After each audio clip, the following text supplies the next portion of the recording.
Class 2, Grade 11 Physics. In Class 1, we have learnt about rest, motion, types of motion. Rest is the object's position does not change with time and frame of reference. Motion is the change in position of object with respect to time and reference. What are the types of motion we have learnt?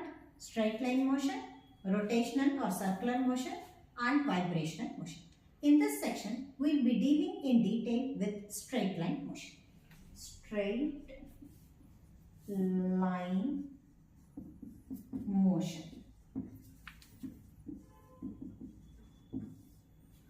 So, straight line motion means anything that is moving horizontally on a road, or a body thrown vertically upwards, or a body dropped from the top. All these three come under the category of straight line motion. This is straight line motion, this is straight line, this is called vertically up, and this is straight line, this is called vertically up. This is horizontal motion, this is vertically upward motion, and this one is vertically downward motion. So, all these three come under the category of straight line motion. Now, at first, we will be learning about horizontal motion. In this chapter of kinematics, we will not be dealing about the causes of motion, rather we will be only studying about the details of motion. So, in order to study about this horizontal motion, we require something called equations of motion. You would have studied in your class 10 or 9 about equations of motion. What are the equations of motion? V is equal to U plus AT. S is equal to UT plus half AT square. V square minus U square is equal to T2AS. Sn is equal to U plus A by 2 into 2n minus 1. So, V is U plus AT. S is UT plus half AT square. V square minus U square equal to 2AS. Sn is U plus A by 2 into 2n minus 1. These four are called equations of motion. Let us explain each symbol that is here. Here V is called final velocity of the body that is moving. U is called initial velocity of the body. A is the acceleration. T is the time taken. And S is the distance covered during its motion, and Sn is the distance travelled in a particular instant of time. In order to understand these terms, we need to define what is velocity, what is speed, what is instantaneous velocity, and average velocity. In this class, we will learn about what is speed and what is velocity. So, in order to know about speed or velocity, we need to learn two terms. One is called distance. The other one is called displacement. What is the difference between distance and displacement? Suppose this place is A. There is another place called B. I can travel from A to B in this route. Say there is one road and I can travel in this route. I will call this first route. My friend is also traveling from A to B. He is starting here. He is coming by some other road. He comes along this route. This is second route. I have a straight road between A and B. This is the third route. All these three routes are possible for traveling from A to B. In all these cases, the object's position is changing when it is moving from A to B, right? Okay. So, you can travel either along route 1, route 2 or route 3. So, in case of traveling along route 1 and route 2, what is that we have covered is, it is called as total distance. This is the distance travelled by the body during the motion. This is also the distance travelled by the body during motion. Even case 3 also is the distance travelled by the body during motion.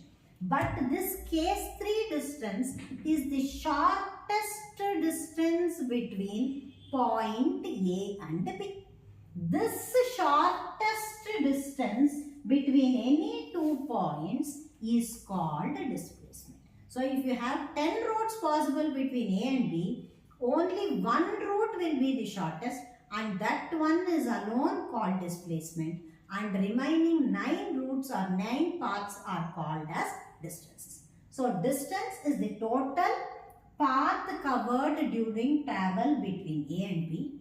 If that path is the shortest path, then we will call it as displacement.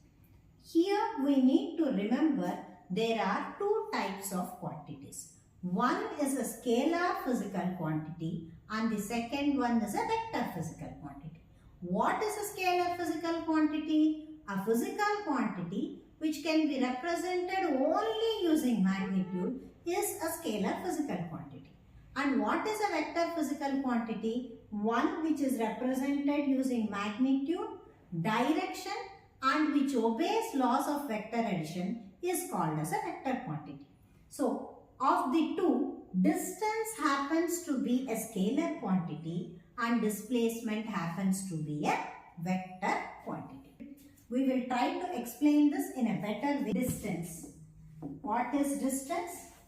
Total path covered during travel is distance. What is displacement?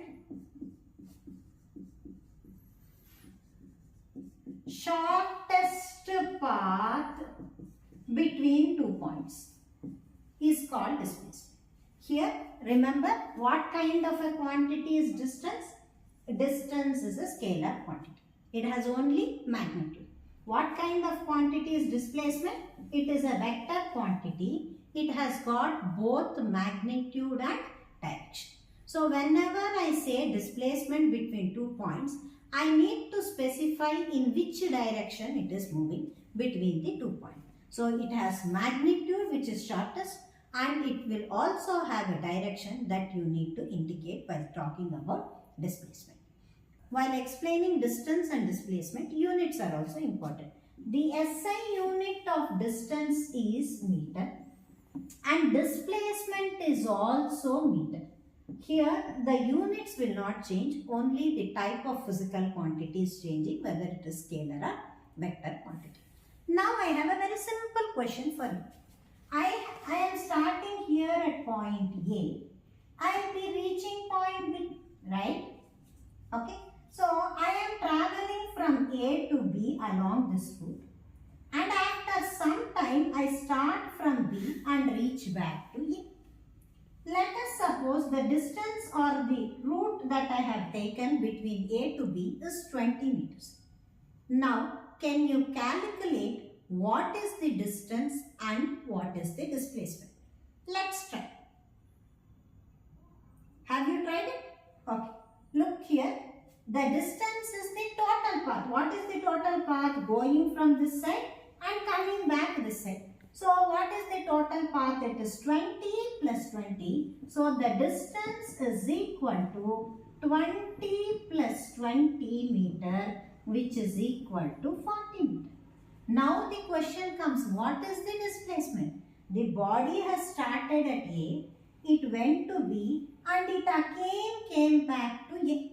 So, the starting point is A. The ending point or final point is also A. So, the starting and ending are same. Even though it has travelled all these things, the starting and ending are same. Hence, the displacement of the body is equal to 0 meters. For a closed path, the distance is equal to sum of the onward journey and the offward journey. For a closed path, the displacement will be 0 because the initial and final conditions are same. So, if you start from a point, go round and come back to the same point, the displacement is 0. However, the distance is 2 pi r, where r is the radius of the circular path. How do you say 2 pi r? Because the circumference of a circle is given by the formula 2 pi r, which is the total distance it has travelled. Okay.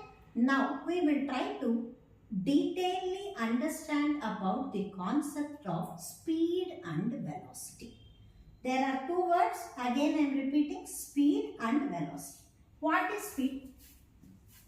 Speed is equal to the distance travelled divided by the total time to travel this distance. Then what is velocity? In explaining speed we have used distance, while explaining velocity we will be using displacement. So the velocity of a body is defined as displacement divided by total time taken to cover that displacement. So in today's class we got introduced to what is straight line motion types, that is horizontal, vertically up, vertically downward motion. Later we spoke about the equations for horizontal motion and we tried to explain the terms in it. Based on the terms, we have defined two words which are required. One is distance, other one is displacement. The remaining two are speed and velocity. We will continue in the further class.